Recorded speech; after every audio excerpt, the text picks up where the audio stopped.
happen to know that Maud's awfully in love with some man she met in Wales last year, but the family won't hear of it." "Families are like that," agreed George. "Nobody knows who he is, but everybody in the country knows all about it. Those things get about, you know. Of course, it's out of the question. Maud will have to marry somebody awfully rich or with a title.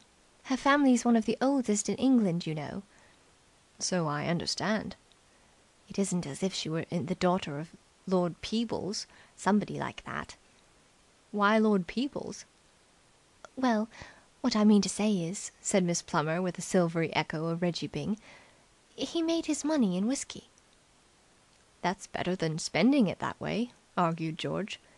Miss Plummer looked puzzled. "I see what you mean," she said a little vaguely.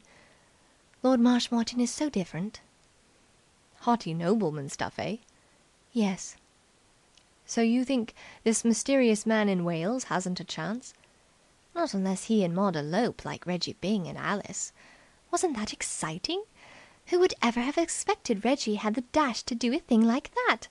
Lord Marshmoreton's new secretary is very pretty, don't you think?" "Which is she?" "The girl in black with the golden hair." "Is she Lord Marshmoreton's secretary?" "Yes. She's an American girl. I think she's much nicer than Alice Faraday. I was talking to her before dinner. Her name is Dore. Her father was a captain in the American army, who died without leaving her a penny. He was the youngest son of a very distinguished family, but his family disowned him because he married against their wishes." "Something ought to be done to stop these families," said George. "They're always up to something." "So Miss Dore had to go out and earn her own living. It must have been awful for her, mustn't it, having to give up society?" "Did she give up society?" "Oh, yes. She used to go everywhere in New York before her father died. I think American girls are wonderful. They have so much enterprise." George at the moment was thinking that it was in imagination that they excelled. "I wish I could go out and earn my living," said Miss Plummer. "But the family won't dream of it." "The family again," said George sympathetically. "They're a perfect curse." "I want to go on the stage. Are you fond of the theatre?" "Fairly." "I love it. Have you seen Hubert Broadley in 'Twas Once Spring?" "I'm afraid I haven't." "He's wonderful. Have you seen Cynthia Dane in A Woman's No?" "I missed that one too." Perhaps you prefer musical pieces? I saw an awfully good musical comedy before I left town. It's called Follow the Girl. It's at the Regal Theatre. Have you seen it?" "I wrote it." "You what?" "That is to say, I wrote the music." "Oh, but the music's lovely!" gasped little Miss Plummer, as if the fact made his claim ridiculous. "I've been humming it ever since." "I can't help that. I still stick to it that I wrote it." "You aren't George Bevan." "I am." "But—" Miss Plummer's voice almost failed here.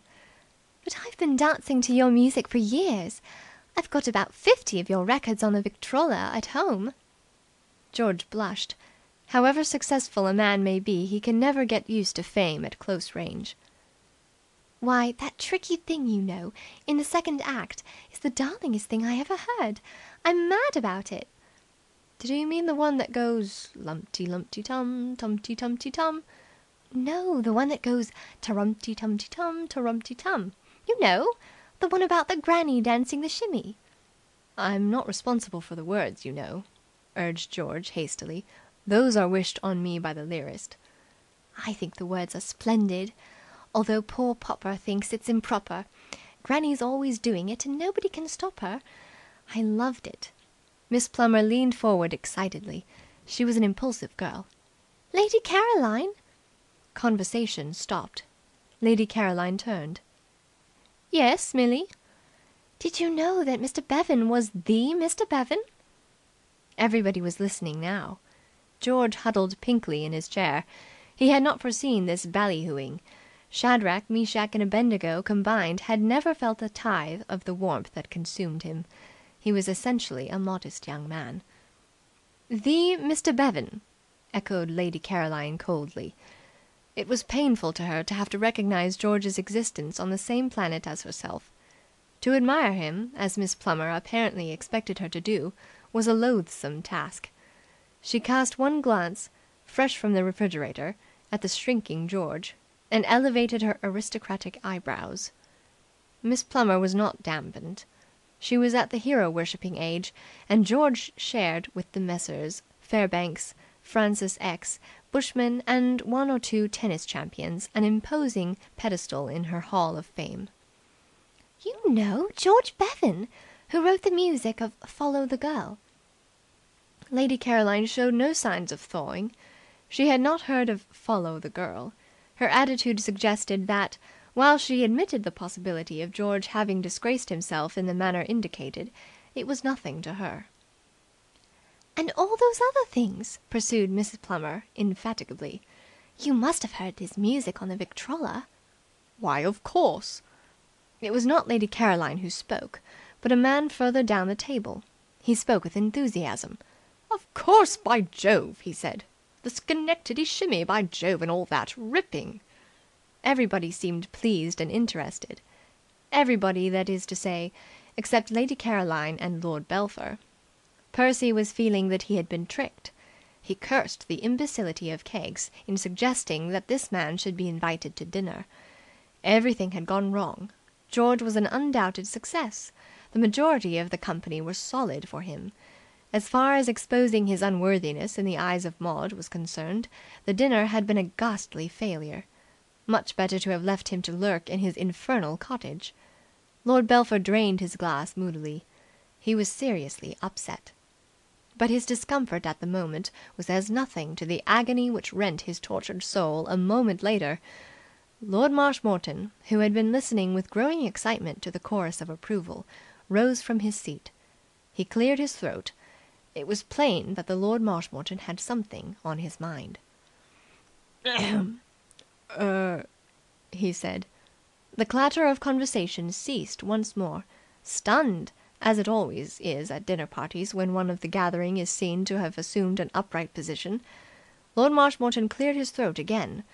His tanned face had taken on a deeper hue, and there was a look in his eyes which seemed to suggest that he was defying something or somebody.